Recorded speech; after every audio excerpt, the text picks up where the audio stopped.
tardes a todos. Muchas gracias por acompañarnos hoy en esta jornada de domingo. Hoy me toca presentar a dos amigos, miembros del Instituto Federal de Investigaciones Numismáticas de la República Argentina, que nos van a hablar de un tema bien interesante, que es el rol que tuvo Manuel Belgrano en nuestra historia monetaria.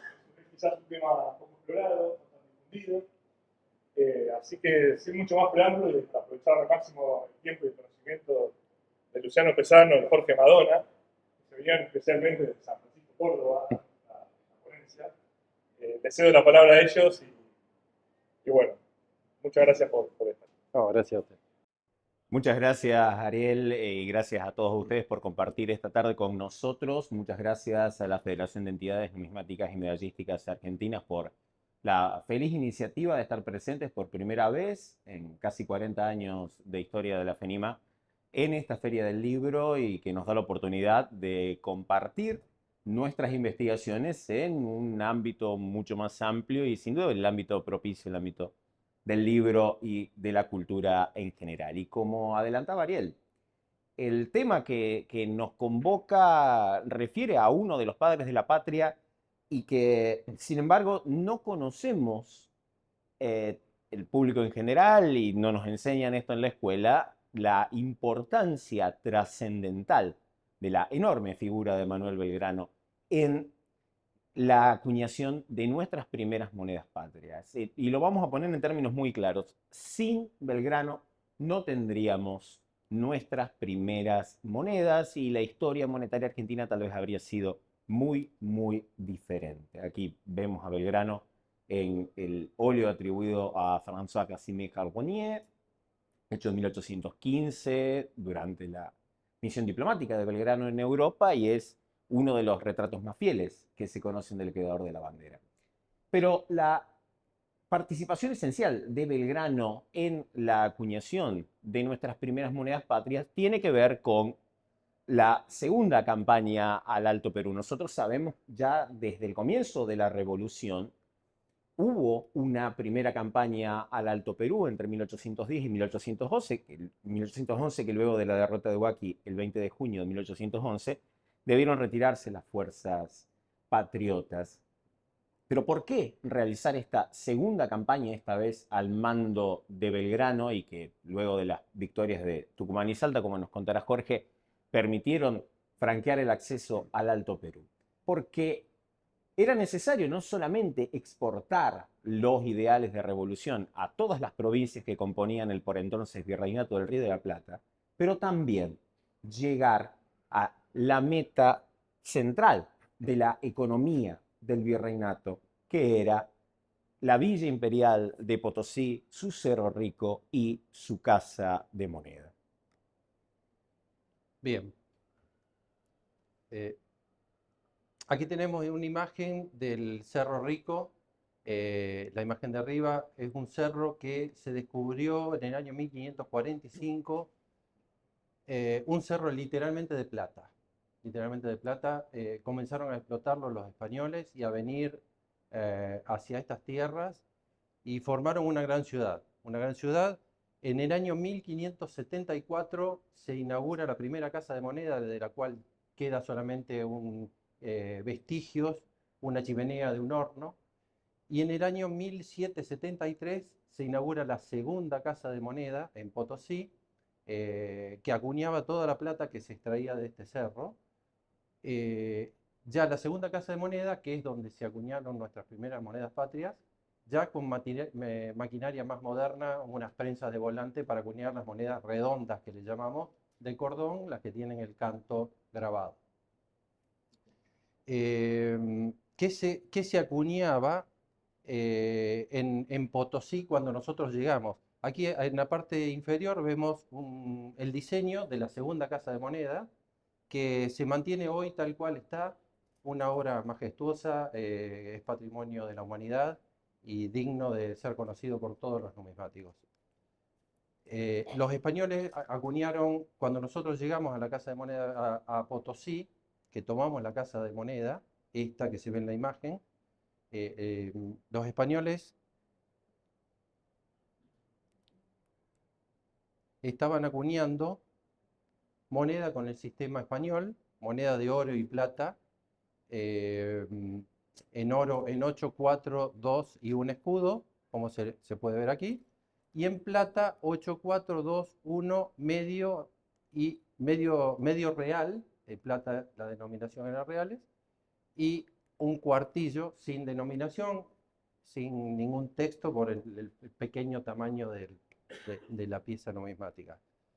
El Imperio Español, a mediados del siglo XVII, para que tengan una idea, lo que fue Potosí, fue una de las ciudades más importantes del mundo, tenía 160.000 habitantes, llegó a tener en 1650 aproximadamente, más habitantes que Londres y algunas capitales europeas, una ciudad de gran opulencia, riqueza, todos querían ir a Potosí a explotar las minas y sacar mineral para hacerse ricos. Mineral que en parte se acuñaba en la Casa de Moneda y otra parte se hacían lingotes para mandar directamente a España para pagar, para solventar los gastos de guerra, el mantenimiento del imperio, nuevas conquistas, conquistar nuevos terrenos y demás. El sistema español que se estaba acuñando cuando nosotros llegamos a la Casa de Moneda de Potosí era un sistema que había tenido dos devaluaciones. El sistema original fue un régimen de la pragmática de los Reyes Católicos del año 1497, que regía cómo cómo debían funcionar las casas de moneda en América. No solamente estaba la Casa de Moneda de Potosí, previamente había una en Lima, había una en México, después se creó otra en Colombia y demás, en Nueva España. Ese régimen de funcionamiento de las casas de moneda había tenido un par de devaluaciones. La última devaluación fue de Carlos III, de una orden reservada que se llama, en donde del año 1786 había fijado que la aleación o la liga, o lo que numismáticamente llamamos la ley, del oro debía ser 875 milésimas y de la plata 895 milésimas. Para hablarlo en criollo, de cada moneda tenía 875 partes de oro fino, oro puro, y el resto, para llegar a 1000, era de cobre. O sea, hacían una aleación en cobre justamente para que el metal sea más duro, más durable y demás.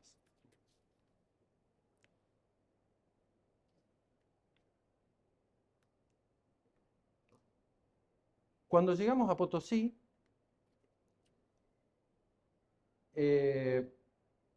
recordemos un par de fechas. El 1 de marzo de 1813 se retira el ejército realista de Potosí, luego de la batalla de Tucumán y Salta. El ejército patriota llega a Potosí el 7 de mayo, o sea, hay una zona donde no había, el ejército patriota se demoró en llegar a Potosí, y estaba gobernado por patriotas potosinos, ¿tá? Que continuaron acuñando las monedas que vimos anteriores. Nosotros acuñamos hasta la primera rendición de monedas patrias estas monedas. Carlos IV, 1808 y 1809 la fecha, no exactamente esta fecha, pero de este tipo de moneda continuamos acuñando porque no teníamos una orden del gobierno patrio para acuñar. Pero sí el gobierno patrio, ya con la Asamblea General Constituyente de enero de 1813, se había noticiado que habíamos ganado Casa de Moneda, que estábamos rumbo a llegar, y a través de la Asamblea General Constituyente estaba creando la primera ley de amonedación de Argentina, de nuestra moneda argentina. ¿Qué hicimos en todo este tiempo, hasta tanto llegar a la ley? Acuñamos medallas y condecoraciones. Las primeras medallas que se acuñaron fueron conmemorativas de la batalla de Tucumán, medallas muy representativas, medallas propagandísticas. Toda medalla conmemora algo. Esta medalla conmemoraba el triunfo o la victoria en Tucumán del 24 de septiembre de 1812. Muy fuerte el texto, sepulcro de la tiranía, y mucho también venía combinado con un texto que estaba grabado en el canto que decía: viva la religión, la patria y la unión. Lo mismo se acuñó. Podrán ver la similitud entre las dos medallas. Esto está diseñado por la misma persona, tiene una gran impronta belgraniana, mayormente por el texto que tiene las medallas. Y vemos la medalla de Salta, también del 14 de febrero de 1813, ya abriendo la puerta final para llegar a Potosí: libertad de las Provincias Unidas del Río de la Plata, y el mismo canto que dice: viva la religión, la patria y la unión. Un texto que nos habla ya, escucharon las palabras que dije: la religión, la patria, la unión, la libertad, sepulcro de la tiranía. O sea, palabras muy fuertes, propagandísticas. La religión hace referencia más que nada a que Belgrano venía de una familia muy religiosa. De hecho, nombra Belgrano, la batalla de Tucumán fue el día de la Virgen de la Merced, y la nombra a la Virgen de la Mercedes como generala del Ejército del Norte. O sea que luchaban en nombre de la Virgen de la Merced. Algo muy religioso que venía seguramente de la mano de Belgrano.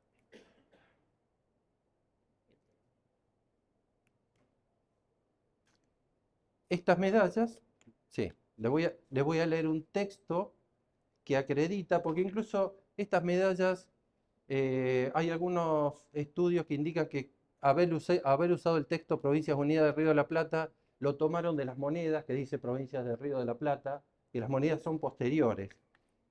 Hay un oficio que el 3 de mayo Belgrano le manda al Poder Ejecutivo, que dice lo siguiente: uno de los pocos textos en los cuales Belgrano habla acerca de las amonedaciones. Paso a mano de vuestra excelencia las dos adjuntas medallas acuñadas en la Casa de Potosí en memoria de las acciones de Tucumán y Salta, para que se sirvan ponerlas a su presencia de la augusta Asamblea General Constituyente, a fin de que se digne mandar se depositen donde más fuere de su soberano agrado. Este documento está en la biblioteca del Senado. Después el gobierno le devuelve con otro oficio indicándole que estaban a buen resguardo, las había recibido, etcétera, etcétera. Mientras tanto, en Buenos Aires, como decía Jorge, se había instalado el 31 de enero la Asamblea General Constituyente. La Asamblea General Constituyente es un punto de inflexión en nuestros primeros gobiernos patrios. Hasta ese momento, ustedes recordarán, ya desde la misma Junta formada el 25 de mayo de 1810, los gobiernos gobernaban en nombre del rey Fernando VII, que en aquel momento era cautivo de Napoleón. Lo primero que va a decretar la Asamblea el 31 de enero, cuando se instala, era que residía en ella la soberanía de las Provincias Unidas del Río de la Plata. Ya no se estaba gobernando en nombre del rey, sino que la Asamblea se proclamó soberana. Y esto estamos hablando 3 años antes de la declaración formal de la independencia. Cuando llega la noticia del triunfo de Salta, lo que implicaba la liberación del Alto Perú, quien era presidente durante el mes de abril, la presidencia de la Asamblea era mensual, Pedro José Agrelo, va a presentar un proyecto de ley de amonedación. Y esto lo sabemos porque el propio Agrelo lo va a contar en sus memorias, de que fue iniciativa de él esta nueva ley de amonedación, la primera ley de monedas de nuestra historia que se aprobó el martes 13 de abril de 1813. Ahí tenemos el texto original de la ley como se conserva en el Archivo General de la Nación. La ley es muy interesante porque va a mantener el sistema monetario español, el sistema monetario que nos explicó Jorge, con los mismos valores, la misma ley, el mismo peso, el mismo tamaño de las monedas, pero va a cambiar los tipos de la moneda. Y esto es fundamental entenderlo en el contexto de una asamblea que se declara soberana. Al día de hoy lo seguimos viendo.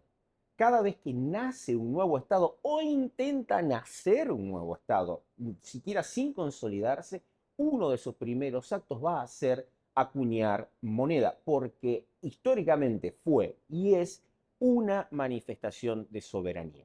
Y esa soberanía se va a ver en el tipo de moneda que se adopta. La ley del 13 de abril va a decir que las monedas de plata van a tener por una parte el sello de la Asamblea General, quitando el sol que lo encabece y la leyenda Provincias del Río de la Plata, y en el reverso un sol que ocupe todo el centro con el lema En Unión y Libertad.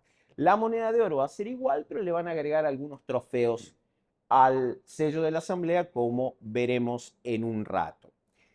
De acuerdo a la descripción de la ley, nosotros nos deberíamos encontrar con unas monedas más o menos así.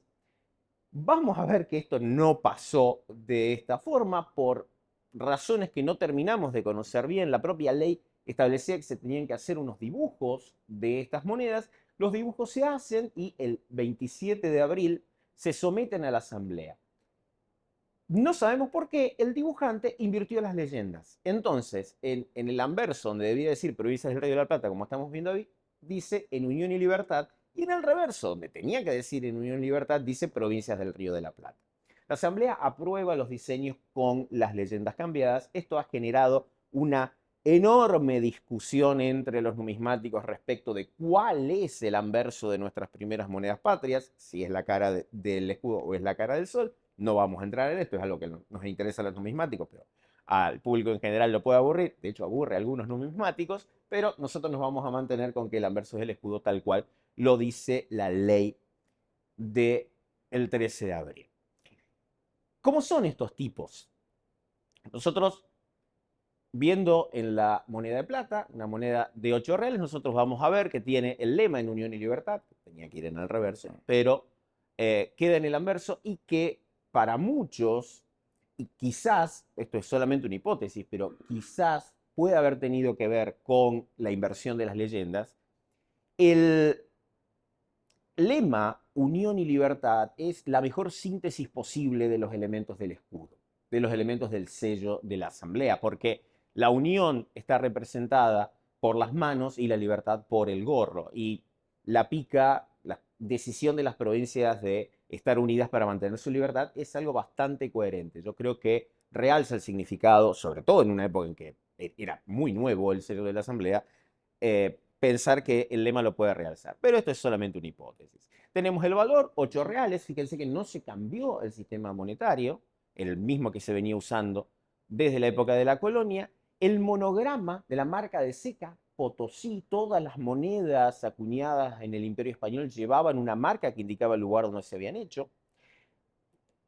La letra J, que era el ensayador era un personaje muy importante en todas las casas de moneda. Era el funcionario encargado de verificar que las monedas tuvieran la aleación que les explicaba Jorge correspondiente de acuerdo a las disposiciones legales, y de hecho la falta grave a sus deberes podía ser sancionada con la pena de muerte. Era un funcionario muy importante y hay precedentes de ensayadores, inclusive de Potosí, ejecutados por faltar a sus deberes. Y la fecha, 1813.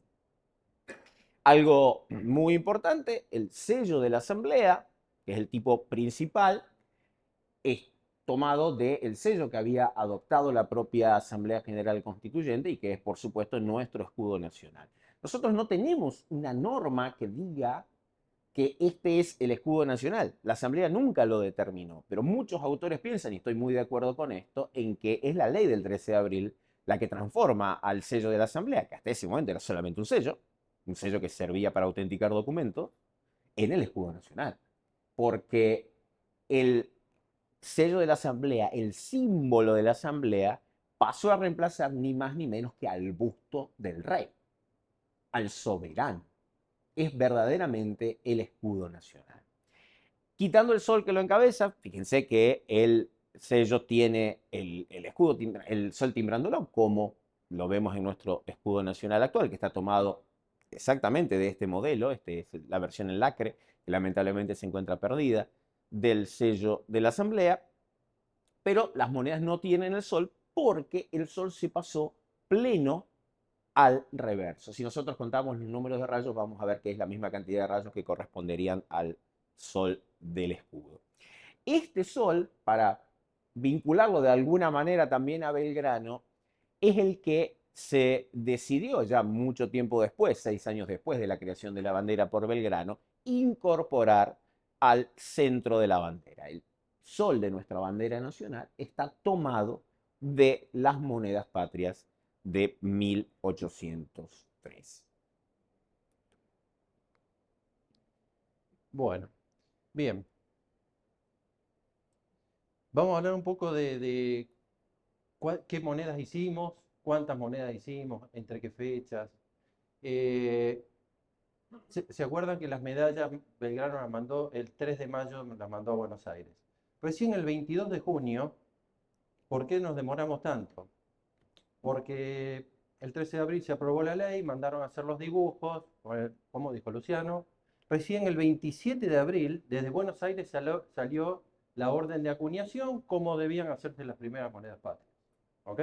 Llegó a mediados de mayo, o sea que entre el 15 de mayo aproximadamente y el 22 de junio logramos hacer todos los puños para las primeras monedas patrias y ese día se hizo la primera rendición.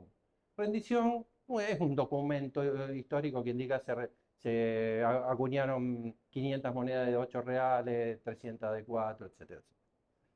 Las acuñaciones se produjeron entre el 22 de junio y el 18 de noviembre.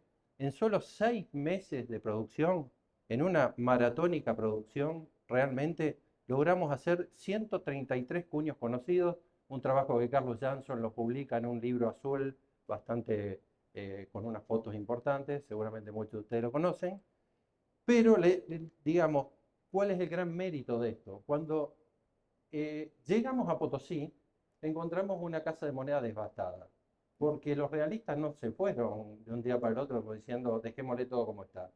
Se fueron llevando todo el dinero del Banco de San Carlos, toda la plata que había para acuñar, destrozando maquinaria, rompiendo puños. Entonces nos encontramos, y muchos funcionarios, que eran los conocedores, ensayadores, talladores, etcétera, se fueron con los realistas. Entonces tuvimos que arrancar de cero prácticamente. Felizmente quedó un oficial de talla, Pedro Benavides, que fue ascendido a talla mayor, que fue el que grabó las medallas de Tucumán y Salta que vieron, y fue el grabador de los puños de las primeras monedas patrias.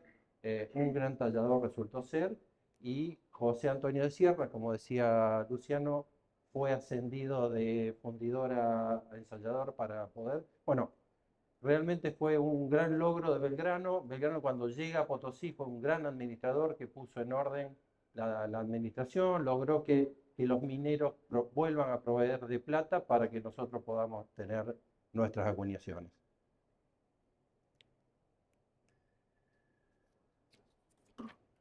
¿Qué acuñamos? Logramos acuñar en oro y en plata. En oro, las primeras 3 denominaciones, 8 escudos, 2 escudos y 1 escudo. Aquí están el módulo y el peso de cada una de las monedas.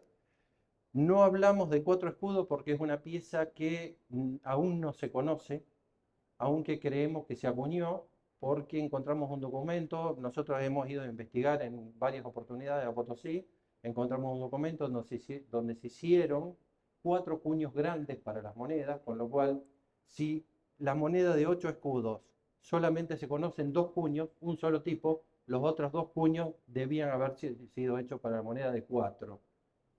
No se hicieron, probablemente por la poca cantidad que se habrá acuñado, se destruyeron o se afundieron, etc. Pero confiamos que algún día van a aparecer. Como habrá sido poco, se acuñaron entre las 3 denominaciones 200 marcos. Para que tengan una idea, son alrededor de 45 kilos de oro.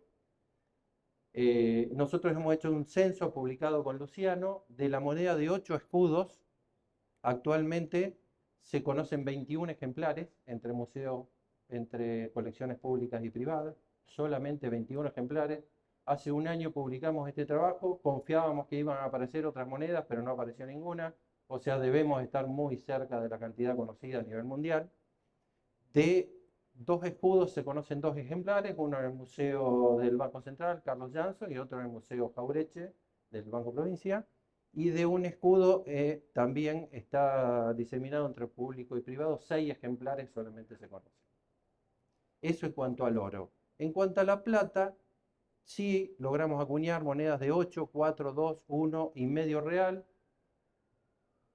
Acuñamos también lo que nosotros suponemos que es el cuarto de real, porque en la rendición de monedas del 22 de junio.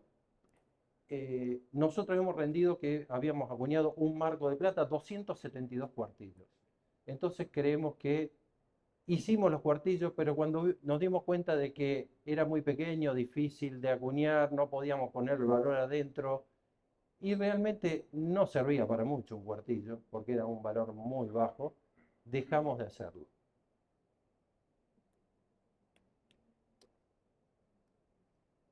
Como decía anteriormente, esta es la serie en oro, 8, 2 y un escudo, las monedas que se conocen. Y la moneda de 8 escudos, en un módulo mucho menor, fue reproducido en la moneda de un peso, que todos ustedes conocerán, a partir del año 1992, dejaron circular porque ya no valen más nada, pero esta pasó a ser una de las mejores monedas, una de las mejores, más bellas monedas argentinas, reproduciendo nuestra primera moneda patria, que no significa que el centro de la moneda de un peso sea una moneda patria. Dejémoslo bien claro porque ha corrido mucha agua debajo del puente. Y esta es la serie en plata, 8, 4, 2, 1 y medio real. Como decía la ley del 13 de abril, volvamos aquí, la denominación en oro que está en el texto perimetral es 8 escudos, 8S, escuta en latín, porque teníamos que seguir utilizando el sistema que se venía utilizando, y las monedas en plata en reales, 8 reales, 4. Después volvimos a acuñar en Potosí 2 años después, en la tercera expedición. Recién ahí le cambiamos de reales a soles, una denominación más propia que ya indica el camino final a la independencia, digamos, un año después. Podemos ver comparativamente, tal cual lo indicaba la ley del 13 de abril, la diferencia entre el anverso de las monedas de plata y oro. Las monedas de oro llevan los trofeos militares, 2 banderas al lado del sello de la asamblea, 2 tambores cruzados al pie y un tambor, 2 cañones al pie y un tambor. Esos son los trofeos militares. Y como les decía, este es una pequeña pieza que tiene el módulo y el peso de medio real. No estaba incluido en la tabla original, pero se los quería mostrar, que nosotros consideramos que son los 272 cuartillos que rindieron los patriotas. De esta pieza se conocen 2 ejemplares. Uno está extraviado, lamentablemente, era de Arnaldo Buñetti, y el otro está en el Museo del Banco Central. Esta pieza es la que está en el Museo del Banco Central. ¿Por qué consideramos que es el cuartillo? Porque tiene el peso del cuartillo. Y lo importante en las piezas era el peso que debían tener, porque valían lo que pesaban. Eran como lingotitos sellados, prácticamente.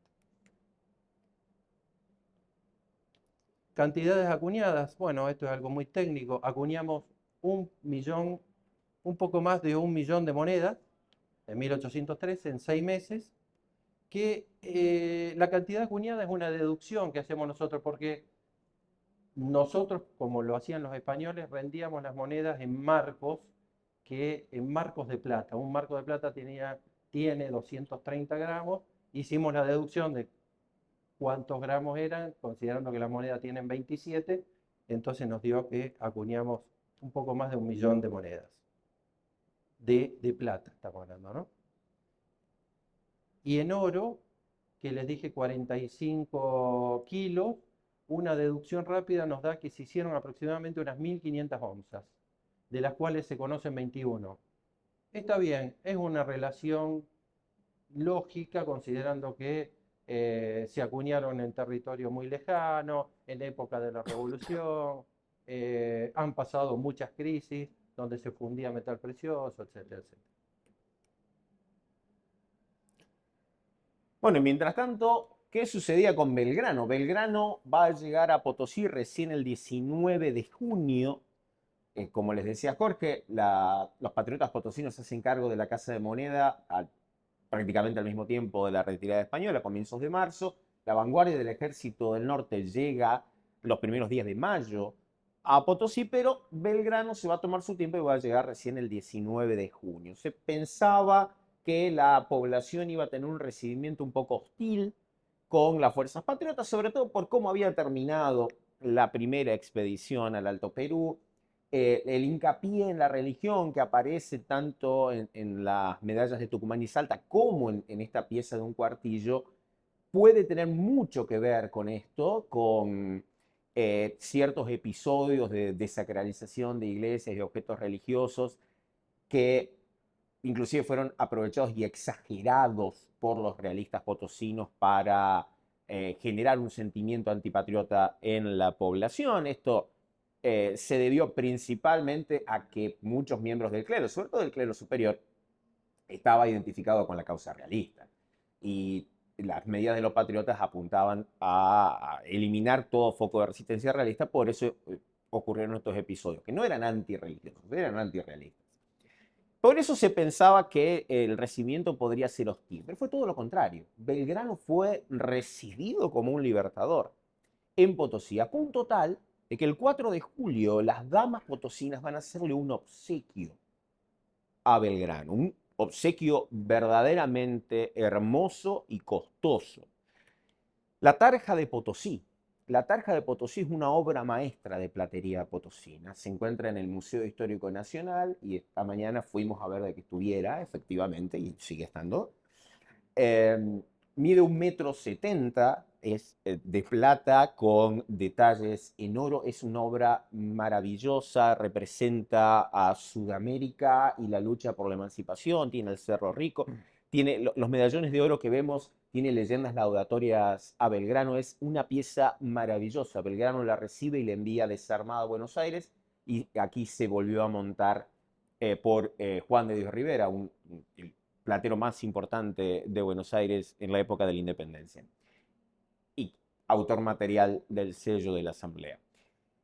Esta, además de ser una obra maestra de platería potosina y de simbolizar la cálida recepción que recibe Belgrano en Potosí, tiene un valor numismático importantísimo porque tiene los únicos 2 ejemplares de las medallas de Tucumán y Salta acuñados en oro. Es verdaderamente una pieza muy hermosa. Belgrano pese a nuestros mayores esfuerzos en buscar documentación, tanto aquí como en Potosí, tanto la documentación publicada como la inédita, no se refirió mucho a la acuñación de moneda, pese a que tomó muchas medidas para reordenar la actividad potosina. Mucho antes de llegar inclusive a Potosí, va a informar sobre el estado de la Casa de Moneda y del banco, del Real Banco de San Carlos, que a partir de la liberación se lo llamó Banco Nacional de San Carlos, y al igual que la Casa de Moneda pasó a ser la Casa Nacional de Moneda y no Casa Real. No hay muchos documentos que se refieran a esto. Eso tiene mucho que ver con que Belgrano no pasó mucho tiempo en Potosí. Belgrano estuvo apenas unos meses, entre 2 y 3 meses, porque tenía que continuar con las operaciones bélicas, y ya vamos a ver que todos sabemos cuál fue el final de esas operaciones bélicas. Pero es importante tener algo en cuenta cuando nos referíamos a la acuñación en oro y plata. Bueno, pero ¿qué relación había entre el oro y la plata? Y esto es algo muy interesante y tal vez, como hablábamos recién con Ariel, muy propio de los argentinos. En toda la América española, la relación establecida por la corona entre el oro y la plata era 16 pesos, o sea, 16 monedas de 8 reales, igual a una onza, una moneda de 8 escudos. Esa era la relación, era una relación fija establecida por ley. Bueno, el 28 de septiembre de 1812, mucho antes siquiera de imaginar que íbamos a acuñar moneda propia, el gobierno de las Provincias Unidas va a decidir por decreto que esta paridad dejaba de existir y empezaba a regir la paridad de 17 pesos por onza. La primera devaluación argentina fue anterior a la existencia de las primeras monedas argentinas. Entonces, cuando se acuñaron, ya valían 17 pesos por onza. Y esto era otro valor, pero estamos hablando de la América Española. Y luego esto se mantuvo por algunos años hasta que después empiezan a emitirse el papel moneda y nacen otras formas de contar la moneda. Pero es muy interesante cómo funcionó esto.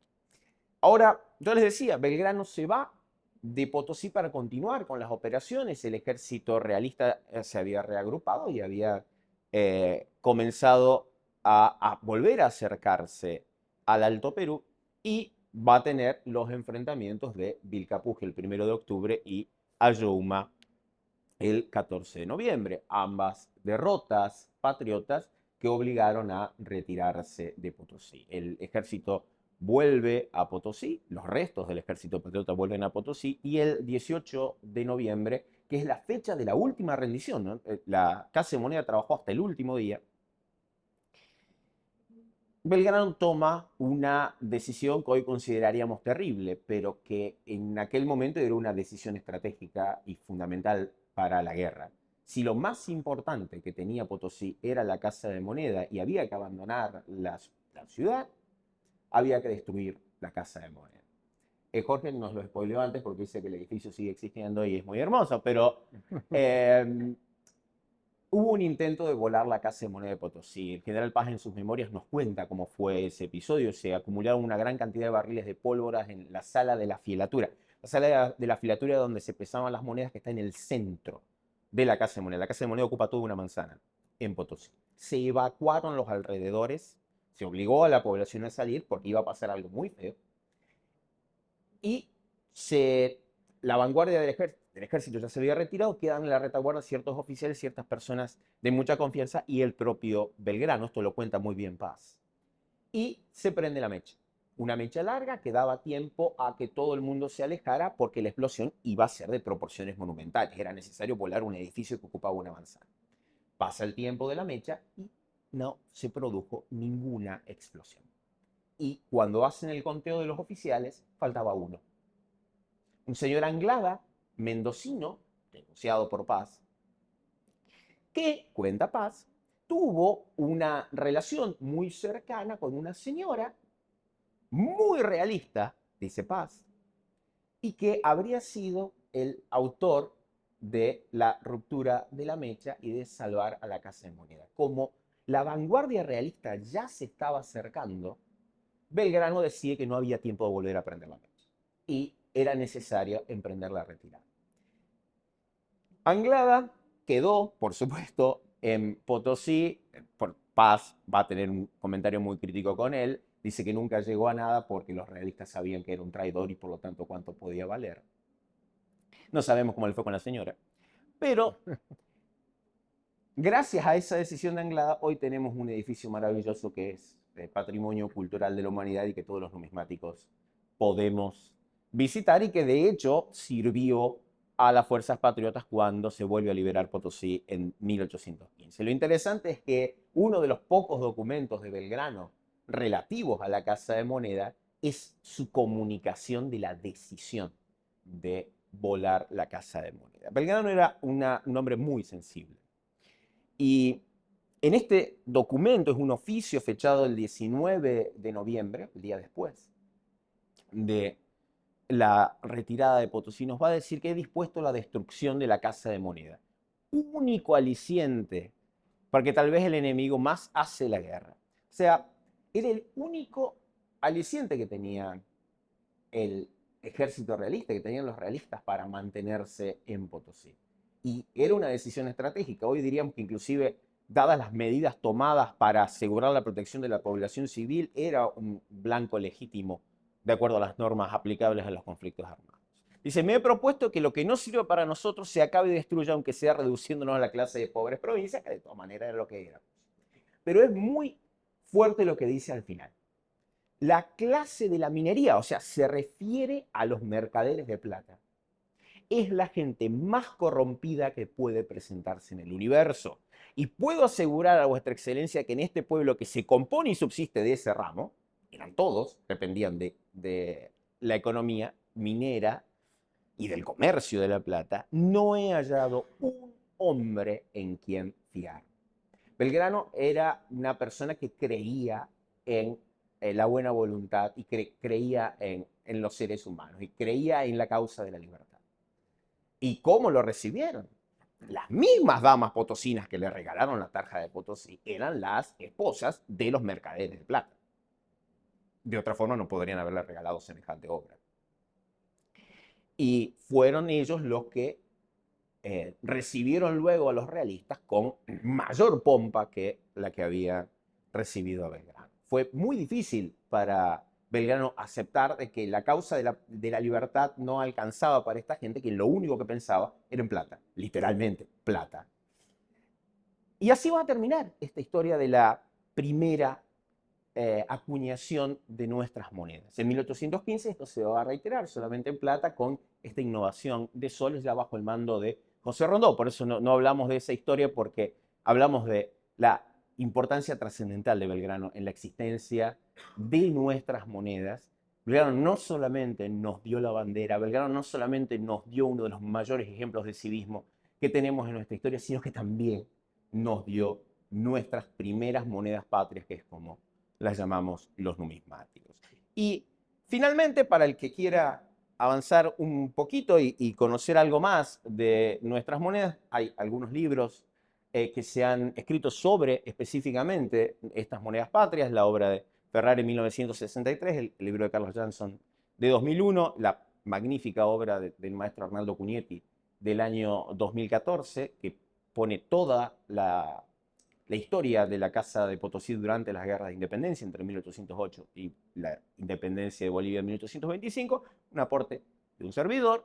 Y también vamos a encontrar en los sitios web del IFINRA y de la FENIMA más trabajos que hemos escrito y publicado con Jorge respecto de las primeras monedas patrias, incluyendo el estudio de cantos, el censo de las onzas de oro y algunos detallitos más que para los numismáticos sin duda son de mucho interés. Con eso termina nuestra historia de Belgrano. Les agradecemos mucho por su atención y creo que queda algún minutito para alguna pregunta. Muchas gracias.